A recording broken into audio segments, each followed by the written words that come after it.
Great job, Admiral Brown. It's now my pleasure to introduce Lieutenant General Paul Selva. Paul is the Vice Commander of the Pacific Air Forces and served in that role for over a year. Before that, he served as Special Assistant to the Chairman, Joint Chiefs of Staff, and accompanied the Secretary of State on a number of her diplomatic worldwide missions. A leader at every level in our Air Force, a visionary, a man who is in the true spirit of Jimmy Doolittle, it's my pleasure to introduce Lieutenant General Paul Selva.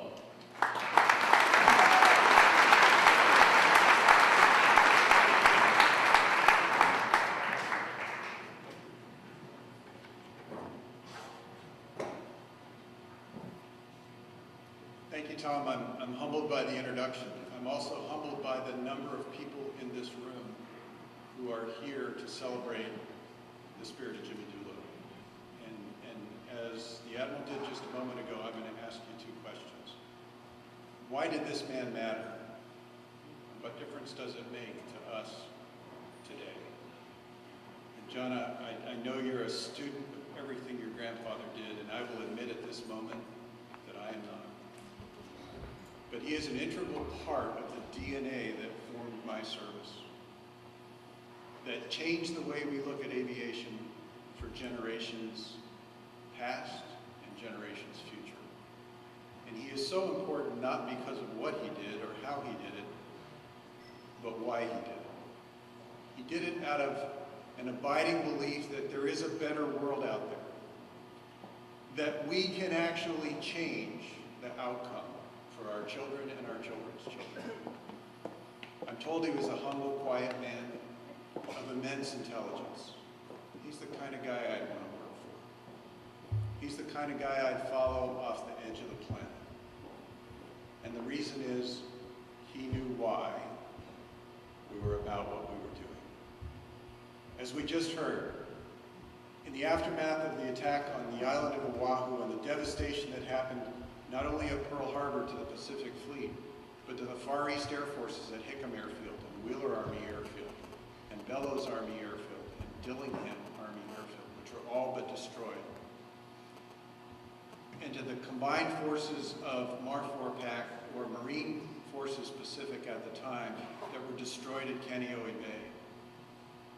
The nation was on its heels. Reeling from that attack, from the devastation and the loss on the island of Oahu, we had to find a way out. And that way out was a combination of talent. The talent that existed in the sailors of the USS Hornet and the brave men of the 17th Bomb Group who volunteered to follow their leader on a mission of grave danger. Now, I'm not one for classified orders. When somebody hands me a folder and it's labeled secret, grave danger, it gives me pause. For the men of the Doolittle Raiders, there was no doubt. There was no delay, because they believed in this man, Jimmy Doolittle, that he would do what was necessary to bring them home.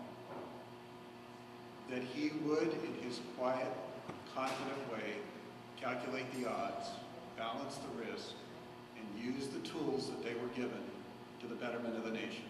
And that is exactly what happened on that morning when the Japanese detected the Hornet and her escort ships. And then Lieutenant Colonel Doolittle had to make the fateful decision, do we or do we not launch? And there was no question, because what they were doing was so important.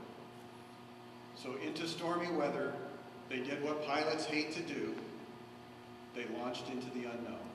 They did what every flight crew member hates to do. They launched into the unknown. At the edge of their fuel endurance, at the edge of the aircraft's performance in pitching seas, they launched early and on the wrong time.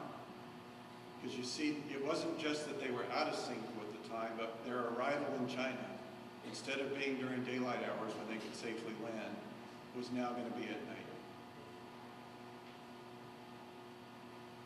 You know the rest of the story. It's legend.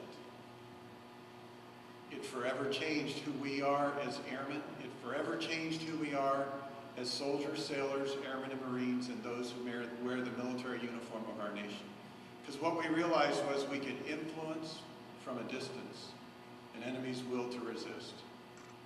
It wasn't just the morale of the Japanese military that was broken when Tokyo was attacked.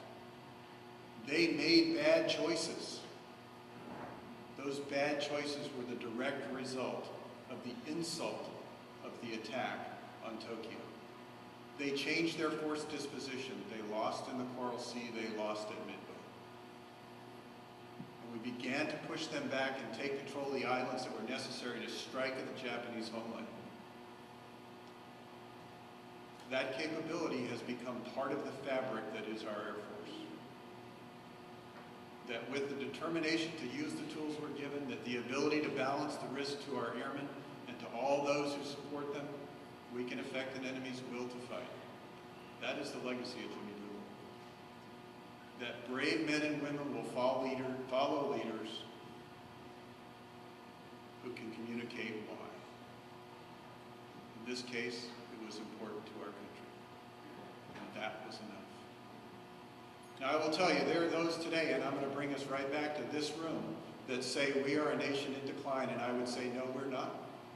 Because in this room, there's a Jimmy Doolittle. Because look at the odds that Lieutenant Colonel Doolittle and his team faced.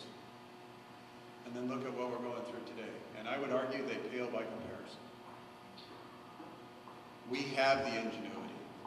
There is a calm, quiet, humble man or woman in this room that will help lift us up.